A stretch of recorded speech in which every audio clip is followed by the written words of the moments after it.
Xo'sh. Barchaga assalomu alaykum. Siz Oq va Qora kanalida Sirli tahlika hikoyasini tinglamoqdasiz. Agarda tayyor bo'lsangiz, biz ikkinchi qismni boshlasak.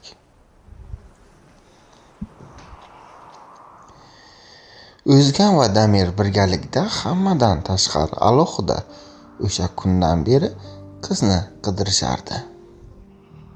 Jamoadagi hamma yoshlar Leylani qidirardilar.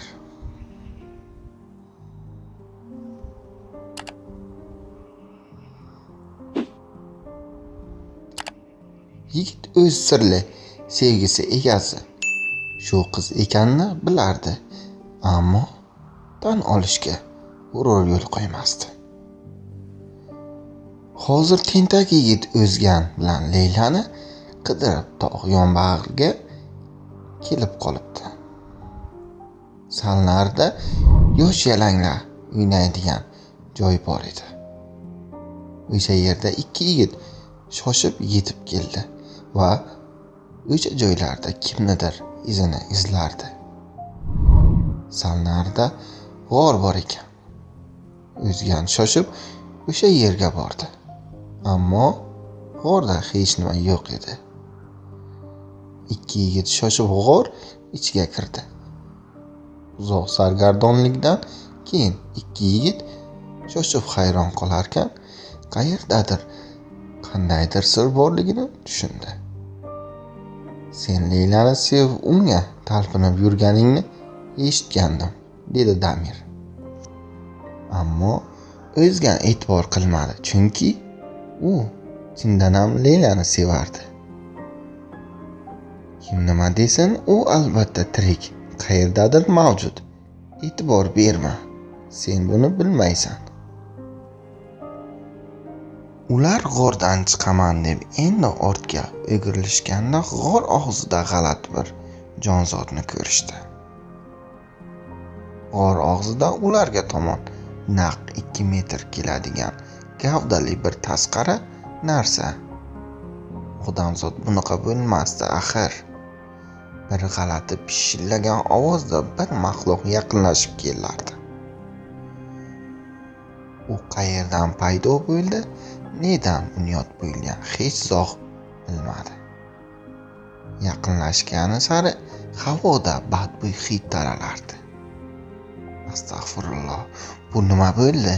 Deb O'zgan jon alfozda g'or devoriga yopishdi. Maxluq pishillab ularni yonidan o'tib ketdi. Qorong'ida bizni ko'rmadi deb pichirladi. Demir va endi tashqariga chiqay deganida zulmat ichida kumush rang o'tkir tig'ni yaraqlaganini birinchi va oxirgi marta ko'rdi xolos. Ajalli qo'ylar vahshiylarcha uni bo'ynini pichoq kesgan joyini ayovsiz kovlab, qiynab o'ldirdi. Yigit big'illab qon qusarkan, O'zgan g'or tubiga qarab qocha boshladi. Oldindan ulkan qop-qora qoyalar yigit ularga turtinib, urilib-surilib chopib borar. Endi unga tana og'riqlari chikora edi. U hozir shu la'nati qora g'ordan va mana shu orqasidan yugurayotgan sirli tahlikadan xalos bo'lishligini o'ylardi xolos. G'or tubiga yetib kelganda to'satdan yo'lak toraydi va zijlashib ketdi. Tor joydan oldingi yo'l borgan sari torayib, axiyri yo'lak tamom bo'lgandi. O'zgan qopqonga tushganini sezdi. Oldinda yo'l ado bo'lgan ortga qaytish muqarrar o'lim. O'zgan ancha payt jim turib, ortiga mavhum boshliqqa quloq solib turdi. U yerda faqat shamol uvullashi va qayerlardandir suvning chak-chak tomishi elas eshitilardi.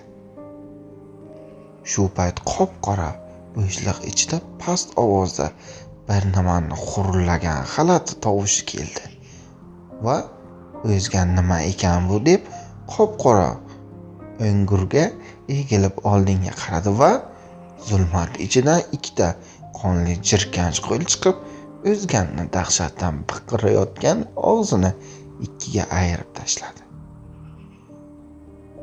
Qo'l juda kuchli edi. Bir daqiqada bechora yigit jag'i ikkiga ayrilib, bo'g'irqib, hanzirlab nafas oldi. Yerga dumalab ketdi va og'zi burnidan sharillab qon otila boshladi. Maxluq hansiragancha qondan bilchillab qolgan qo'lini o'zganning sochiga artdi va qandaydir tosh sifat gurzi bilan bechora o'zganning boshiga ura boshladi.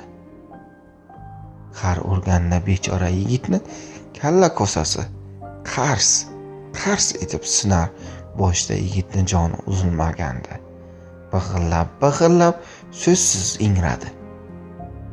Keyin esa ko'zlari shokosasidan shilq etib otilib chiqqach, o'zgan aniq joni uzilayotganini his qildi. Hatto og'riq uni boshqa azoblamayotgandi.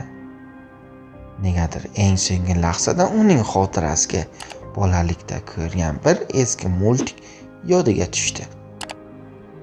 O'sha multik dengiz tagida yashaydigan bitta yovuz 8 oyoq haqida bo'lib, o'sha 8 oyoq kichkina baliqchalarni tutib olardi-da, tosh bilan ularni boshini g'arch etib yanchib, so'ng mazza qilib yeb qo'yardi. Hozir ham o'limi oldidan o'zgan o'zini o'sha bechora baliqqa o'xshatdi va shu onda miyasi shilq etib atrofga sochradi.